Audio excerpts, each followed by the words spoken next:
we move in together.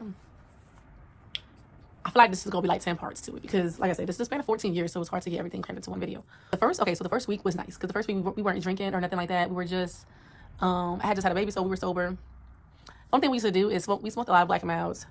Another thing we were drinking like every night was tea. We love sleepy time tea. We had like a little ritual where we would look forward to drinking sleepy time tea at night. It was just nice, and it's smoking. Nice, man. It was nice. It was our first time I ever had my own apartment. It was the first time I ever lived on my own before, so I was excited. But we had 5 kids, and we only had a 1 bedroom. So we had 5 kids in the 1 bedroom. It was such a small apartment. It had no dining room or nothing. It was literally just 2 rooms. But that's all we could afford, But we still lived in town. We still lived in Strawberry Hills. So you walked up the stairs. So the way our apartment was set up is you open the door. We were on the 2nd floor, right? But you would open the door, and as soon as you walked in, there were stairs leading to our 2nd floor apartment. So there's a skinny stairwell of stairs that lead right up to the apartment. And then when you get to the apartment, you walk in, and there's the living room, a bedroom, and then on here was a little kitchenette. And right next to the bedroom was a bathroom. The little kitchenette was so small, it could only fit like 1 person at a time. It was the size of a small bathroom. It was very, very small. I wish I had a picture of how tiny this apartment was. It was very small. But it was cozy. We made it cute. And like I said, we slept in the living room. Our kids were real little at the time. Yeah, like my oldest at the time was like 7 or something like that. Kai was like 6. But yeah, so we're living in our first place, and the first week is good because we're not drinking. We're just drinking tea. We drink a lot. We're big tea drinkers at this time. We're big tea drinkers. We're not drinking on the weekends. But like I said, it's only lasted maybe the first week or 3. It might have been, I don't know. It lasted a few weeks where we were just chilling. And honestly, he wasn't abusive when we weren't drinking. We were just chilling. We were happy, and we were having game nights with the kids, and going grocery shopping and just doing regular people things, like regular couple stuff. And we're happy, especially because we get to spend all day together now. I think he was working at a pool place, like doing stuff for like swimming pools or something like that. And I was home taking care of the kids. He's working at the time, and I'm home taking care of the kids. And I'm trying to think. So we met. I'm gonna just use his real name because I don't know him no more. There was a guy that lived in the complex. His name was Darius, and Darius became our best friend. But he was an alcoholic, and we used to hang out with Darius every day. He was so fun to hang out with, and he used to come to our apartment every day. But he was a big drinker, but I don't know. We started drinking because we met Darius, so that's why we started drinking again after being sober-ish for a little while. And then kind of all hell broke loose because Jonathan gets violent when he drinks. I normally send the kids to my mom's house like on like the weekend to still visit. Some weekends, not every weekend, but I'm definitely like, can you babysit? So we could kind of like hang out and stuff like that by ourselves. Sometimes when they can, they do babysit. But like I said, when he started drinking, things started getting bad again. Like if I would get on his nerves, he would hit me. I was hiding the black eyes from my family. Like if I knew I had a black eye, I would try not to see my family that week, so they didn't see the black eye. I would wear wigs to hide, like I was swooping over my eye to hide my black eyes, because he was hitting me in the face a lot. I thought at the time I was doing my best to shield my kids, because he did hit me sometime when the kids were there, but they were small enough at the time where I would just tell, like if I would kind of anticipate his anger. And when I could feel, oh yeah, I can it was like telltale signs that things were about to get bad. So I would make all the kids go to their room, everybody go to their room, close the door. I'll make all the kids go to their room, close the door. Because I knew he was about to okay. I could always tell when things were, because he would look a certain way, he would be talking different, he would be, he would just be different, and he didn't abuse the kids or nothing like that. He never hit the kids. And I think that is kind of like a lot of the reason why I always went back to him, because I'm like, well, he didn't abuse the kids, only me. But I'm realizing that that's abuse too. That is abuse. That is abuse, because they're whether I think that they know what's going on or not. Kids aren't stupid. You can try to say you're shielding your kids from it, but the kids know what's going on, especially as they get older. They put pieces together. They didn't know what was happening at first. Even our baby girl, that she's our first child that I just gave birth to now, she is 12 years old now. Our first daughter is 12 now. She's about to be 13 in like 2 weeks. But she never knew her dad was abusive until a couple years ago. And that's only because the other kids was talking about it, and she just didn't know he was so horrible to me. 'Cause I never told her. I never At a point though, we did talk about it because it was starting to get bad again. So we did have to have a conversation about that, about safety and stuff like that. And yeah. So we're living in this apartment. We're drinking more than we should as parents of kids, or me being a parent of multiple kids. It gets to a point where I remember like we would fight. We would get into these huge fights. Like the kids, I think we're at my mom's house this weekend. So when the kids were at my mom's house, we really used that as an opportunity to get really like have a super crazy night. Especially when the kids were gone, we would have company, invite people over, have parties. So we're having a party one time, and there's like a lot of his friends over. I think this is like kind of like a housewarming party that he wanted to have. He wanted to invite his high school friends over, so he had invited some friends from high school that he was close with over the house. And at some point of the night, he starts whooping my ass and beating me up. And I remember he like dragged me down the stairs, and we outside on the porch, and he's punching me, getting left, right, pushing me into the fence. And I remember my head bashing against the fence and like kind of like bouncing off the fence, and like I fall to the ground. And I remember seeing his friends, and his friends not doing anything, but like they all look like they never seen nothing like that before. They all like they don't know what to do. They all look sad. Like damn, like they all like they wanted to do something, but they didn't know what to do. I mean, it did get to a point where he started choking me, and they're like, "Nah, John, calm down." And then they like finally got him up off me. There was another incident where it was my friends there, and he was like getting in my face. And I remember one of my friends, my male friends, I was there. He's like, saying if you want me to do something, I'll do something and beat him up for you or whatever. And I don't know, all the friends that have always offered to beat him up for me, I'm just like, no, I don't want you to do that. And I never wanted to see Jonathan hurt, even though he hurt me. I don't know. So I always just tell my friends to kind of like just stay out of it. I mean, obviously if he's beating me up, please pull him off me. But like I don't want anybody fighting him. I don't want anybody like getting into it like that with him. Like this is like my problem. So I remember one night like the cops, like where our apartment was, it was right across the street from the police station. So the police knew us because the neighbors used to call the cops on us all the time because we used to be real loud. So neighbors would call cops. The cops would come to me and see the bruises. Like, so you okay? And I'm like, yeah. They was like, where's your black eye coming from? And I'm just like, I walked into a door. They knew I was getting abused, but I was not pressing charges, and I always lied and said, but it was like an obvious thing, but they couldn't really do nothing because I'm telling them that I walked into a door or something. So every time the cops got called, they would, just tell us to keep it down. I would lie for him, obviously, because there's one night sometimes I used to leave all night to hang out with friends, and then I would come back, like, close to the morning time. And Jonathan did not like when I did that. So often he would beat me up when I come home because he did not like when I went out with friends. And, I mean, granted, I should have been going out and staying out all night, especially if the kids were home. Like, I shouldn't have been doing it. I really should have been just home taking care of my kids. I am not excusing him for what he did to me, but I'm just taking accountability that I should not have been doing that as well. Because I am not perfect in all of this. I'm not going to pretend to be perfect. I'm not going to pretend to, and say I didn't have any part in everything that's happened. I had a part in it. I was not perfect, and so I'm just putting that out there. My coffee now. So so I'm out all night with friends. I'm with one of my girlfriends my girlfriend Michelle. So some people I'm using their real names, and some people I am not.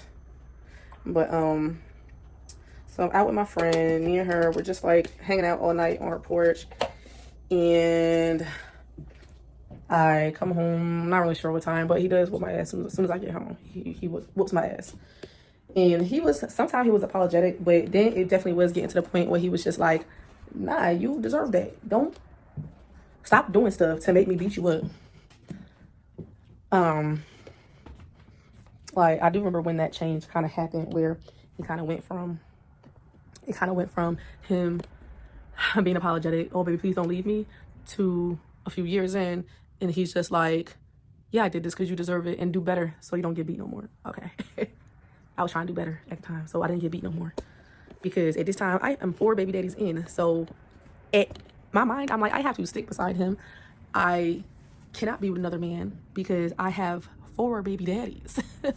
I'm like, nobody is going to want me. I'm either with him or alone for my entire rest of the rest of my life. And that's how my thought process was at the time, where I just didn't want to be a single mom. I'm like, what I look like being a single mother with 4 baby daddies? That's crazy. So I'm gonna stick with him because I don't want to be a single mom, and I can't date anymore after him. 4 baby daddies. I'm like, I'm ruined. I can't do anything. Like, what am I gonna do? Like, there's nobody's gonna want to marry me. Nobody's gonna wanna I can't have life with nobody else because I got 4 baby daddies and I got 5 kids and I'm 24 years old. And that's my thought process at the time. So there was another instance, and we still living in this apartment. We only lived in this apartment for a total of 6 months, but it was hell the whole time. We got kicked out after 6 months because we could not keep up with the rent. And the rent was only like $1,100, but we weren't stable in our income. So we honestly, if we weren't drinking, we probably could have paid the rent, and we could have. But we were drinking, so we were often distracted. But yeah, it was an instant. So because he used to beat me up whenever I left the house, especially if I left the house at night, like I had to sometimes ask him for permission, or he had to be with me for me to, you know what I mean. So it was this one time I'm like, we were both addicted to cigarettes, and we had ran out of cigarettes, and he was passed out. I'm still bruised up from like last week. The previous week he had beat me up. So I have a black eye, probably a busted lip. It's healing though, but you can still see my scars on my face. So this night, he didn't hit me this night or nothing like that. He might have choked me or something, but it wasn't nothing like too crazy. I wanted to go for some cigarettes, but he was asleep, and he had fell asleep, and I didn't want to wake him up, but I definitely needed a cigarette because we were addicted to nicotine at the time. The store is not far, but like, I don't know. So I leave the house. Everybody in the house is asleep. The kids are there too, but the kids are asleep and he's asleep. So I leave the house. The store is not far. It's maybe a 5-minute walk, but I'm scared that he's going to wake up while I'm gone. So I run to the store real fast. I'm running so fast. I'm out of breath and my chest is hurting because I'm trying to get right back. So I run to the store, and then I'm running home. And as I'm running home to try to get back before he wakes up, I'm scared to go in the house. I'm just like, nah, like he's gonna be awake. He's gonna beat me up. I have all this anxiety to go back in the house. Mind you, I'm only gone like 10 minutes, not even that long. I might have been gone like maybe less than 10 minutes. I'm only gone. But within that time frame, I'm like, nah, he probably woke up. He woke up. He knows I can't go back in the house. So I'm so scared of getting my ass whooped again for leaving the house that I just go to the police station. And I'm like, I tell them that I want to go to a DV shelter. I'm like, I don't want him in jail. I don't want y'all to do nothing. I just, if somebody can like remove him, or can I asked if they could put me and my kids in a DV shelter. I'm like, I want to go to a DV shelter. I'm tired of this. I don't want to be with him anymore. He could have the apartment. I just want to go to a DV shelter, and then somebody can go get my kids, please. And they took a look at my face, and they were like, no, we're going to get him. We're going to arrest him. And I said, I'm like, he didn't do nothing to me. These scars are old. They're from last week. The lady cop was like, we don't care. This is from last week. We know who you guys are. We're going to go get him, and he's going to jail. And I did plead with them not to arrest him because I did not want them to arrest him. Because, like I said, he didn't really, I don't think he touched me that night. And we weren't having a bad night. I was just scared because in the past, he would beat me up when I left the house and came back in the house, especially if I was out all night with friends. And I just had all this anxiety and I was scared. So they said they're going to arrest him. So they asked me if I wanted a temporary restraining order. I said yes, because I was scared of him, you know. So I'm at the police station across the street from our apartment, and the cops are knocking at the door. They knock on the door, and they wake him up out the bed. Come on, let's go. And he's like so confused because like nothing had happened that night.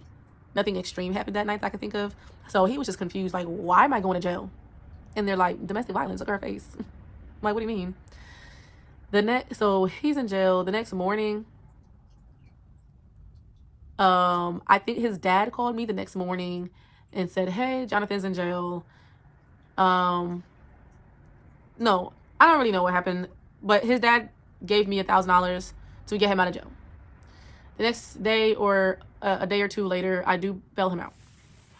So I bail him out of jail. He comes home, and we live our life like that didn't even happen. You know, we did a lot of making up after stuff like that would happen. We make up because, like I said, I loved him and I wanted to make things work. And, you know, most of the time he would be either apologetic or it would be like he would ignore things. And one of the last fights we had in the house, the kids were home this night.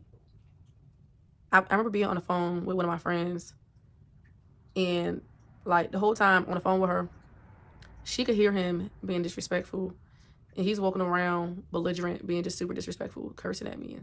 And she's like, this is my friend Sophia. And Sophia's like, what is his deal? Like, are you okay? And I'm like, yeah, he just get like this. Like, she knows he gets like that because I'm pretty sure I've talked to her about it before, and I'm like talking to her and stuff like that. And she is like, do you need me to call somebody? Like, he sound like pretty bad. So at one point in the night, he, I guess, takes my phone or whatever I was talking to her on and breaks it. And he is not letting me leave. Like, I'm trying to leave it at a point that night, and I'm trying to leave, and he's not letting me. He's like, no, you're not going nowhere, bitch.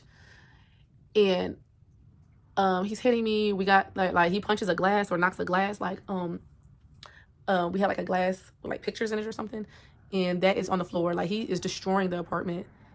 He's breaking everything. He's tearing everything up. And he takes, like, remember I said when you walk up the stairs, it's like a skinny stairwell, and then there's the front door at the bottom of the stairs. He takes our couch and he throws it's like a one-seater couch, but it's like a big couch. He throws that down the stairs. It makes all this noise. So he throws the chair down the stairs, and once the chair is down the stairs, obviously I can't pick the chair up because I'm not strong enough to bring that chair because the way it's set up, the way it's blocking the door, I just can't. And I don't know, we fight that night, and then he lays down with me and kind of like go to sleep. Makes him, we end up going to sleep, or he falls asleep. I'm just like, I can't do anything but cry and go to sleep. Was that time? No. Okay. So that was one night, and then there was another night where, no, this was the night where we were like fighting. And when I say fighting, I mostly mean I'm just getting beat up, because it's not really a fight, because I'm like, when we used to get into it. No, please. Don't touch the couch. It's on his hands, almost got this on the couch. Whenever we used to get into it, I did not hit him back. I would only try to protect my face, because I did not want him to mess up my pretty little face. I was so cute back then. I'm still cute now when I put myself together. Right now, I know I'm like a goblin, but I still can get cute. But I was real cute back then. I was very pretty. And so I'm trying to think. Oh yeah, so towards the end of us living there, we are fighting. So I got two nights mixed together. That's why it seems a little confusing. But at one point, the police get called because I'm screaming for dear life, because he's probably choking me, doing this, doing that. The police come there, and they're like, what's going on? Police know us very well, because we're always got the police at our house. So, oh my God, my dog is getting on my nerve. He probably wanna go out for a walk, but I can't let him out right now. I got no babysitter, but so police get called, police come to the house. And it's a lady cop. It's a different lady cop from last time. And I'm pretty drunk myself. I'm not being cooperative with the cops. The house looks crazy. Like, and what's crazy is I had just cleaned the house real nice, like that morning. But now it's nighttime, and the house looks crazy because there's glass everywhere broken. There's blood all over the floors. The kids are in the back room. The cops called IFIS when that happened. And the cops wasn't gonna call IFIS. But I was so upset from getting beat up, and I was not being really cooperative to the cop. And the cop is like, okay, since you want to play those games, yeah, somebody called IFIS, whatever. Since you want to have an attitude with me, my attitude wasn't with her. My attitude was because I was being abused, I was being beat up. Who's gonna be in a friendly, happy-go-lucky attitude? Because I wasn't like answering her questions. And hey, baby, hey, stop making all that noise here. Eat. Oh, you like the potatoes? So they called IFIS. IFIS comes to the house and takes my kids to my mom's house as like an emergency removal type thing, and tell me like, you know, we're gonna have to have a your kids gonna have to stay at your mom's house, and we'll have a meeting tomorrow to assess what we're gonna do. So IFIS took the kids to my mom's as an emergency removal. When they seen the state of the house is dirty. It wasn't dirty, but I guess it was dirty. It was just glass everywhere and blood. The blood came from him. He broke a glass, and then he stepped in the glass and cut his foot, and was just leaking blood all around the house. It was complete chaos that night. Here, buddy. And so we're going through all of this the next day, and I'm completely numb at this point. Like, I'm like, what is going on? I had never had IFIS take my kids before. And like I've had diapers cases from like not like fake diapers cases. Like my kid's father, my other kid, my first one, my second kid's father, Anthony, he used to call diapers on us, like lying, saying stuff, but nothing ever came of it because they were lies. He used to do that to get back at me. It was his way of control. But it was always like open and shut. Like he would call, they would be like, yeah, everything's fine. He would call and say that I like didn't have any food in the fridge, stuff like that, which is like ridiculous. But like we had plenty of food, but they weren't like substantiated diaper cases. They were always like unfounded, which means they did an investigation and they did not find any type of neglect or whatever. But this time it was substantiated, meaning they found evidence of abuse and neglect, which of course I take responsibility for because I had my kids in a bad situation. I had them in a bad situation, and I wasn't being a very good mom, was not a very good mom at the time because I was going through all that and kind of allowing us to stay in the situation instead of just going back to my mom's house and leaving this fool. But I stayed with him. I was dealing with my own addiction issues, and yeah, so wasn't being very holy at the time. So the next day I went to my mom's house because I didn't want to stay there with him anymore because like my kids were taken. And when I talked to diapers the next day, Child Protective Services, they would basically like told me I have to leave him. They're like, you have to leave your kid's father if you want to keep your kids. And at the time, I'm young, I'm dumb, I'm just like, I didn't do nothing. At this time, I'm thinking I didn't do nothing wrong. Like he abused me, so how am I in trouble? Why is the diapers case opened up only under my name if we were both parents home? We were both the parents home, so why is it opened up only under my name? They said it doesn't matter if what happened. Yes, you got the case because he tore the house up and because he abused you. But the case is under your name because it's always opened under the mother's name, they told me. Even though this is my diapers case, not his. Even though we lived together, we shared a home together, and we were raising the kids together. But they said under New Jersey, they only open the cases up under the mom name. So I'm like, that's crazy. So I had a diapers case that they do an investigation and stuff like that, checking everything. It's 2013, June 1st, 2013. I remember it like it was yesterday because this is like the start of like a whole lot of crap. I'm not gonna go all in through the diapers case and stuff like that. Stories I'm gonna save for another series because there's a lot of different stuff to dive into deep with that in itself because I had a lot of like crazy stuff happen with that. Like I remember I told y'all about the one girl that was stalking me and making up all these like fake allegations and like she was a paranoid schizophrenic, like on record she was paranoid schizophrenic, so she would always have whatever. That's gonna be for a different series. That's gonna be for a different series. I think I did talk about that though in a case in a story. I did talk about that once, but it's on my page somewhere, randomly on my page. So if you care to find that somewhere, I don't even know where it's at. I just know it's on my Instagram somewhere and my Facebook. But oh my god, my arm hurts so bad right here. I don't know what happened. Like yikes! Like I need to start eating better so I can get my body healthy because I'm hurt every day. My body hurt. Like I exercise. And I don't know why, because like I'm not even doing it for my body to be hurting like this. But so let me see. So I do get my kids back. My kids is only out of my custody for a night or two until they could have the meeting. And they did get my kids back, but they told me I could not they really told me I had to make a choice between my kids and my kid's father. They said you gotta choose your kids or their father. You cannot be with him and keep your kids. And at the time I'm like, baby, shh. At the time I'm like, how y'all gonna tell me I can't be with the father of my kids? That's crazy. And I can keep my family together. I want to keep my family together. He can go to rehab, we could stop drinking, we could get better, you know what I mean? Because it was just a crazy few months after me being on my own for the first time. And you know, I wanted things to get better, so I'm trying to get things together. And I stopped drinking. I'm not drinking.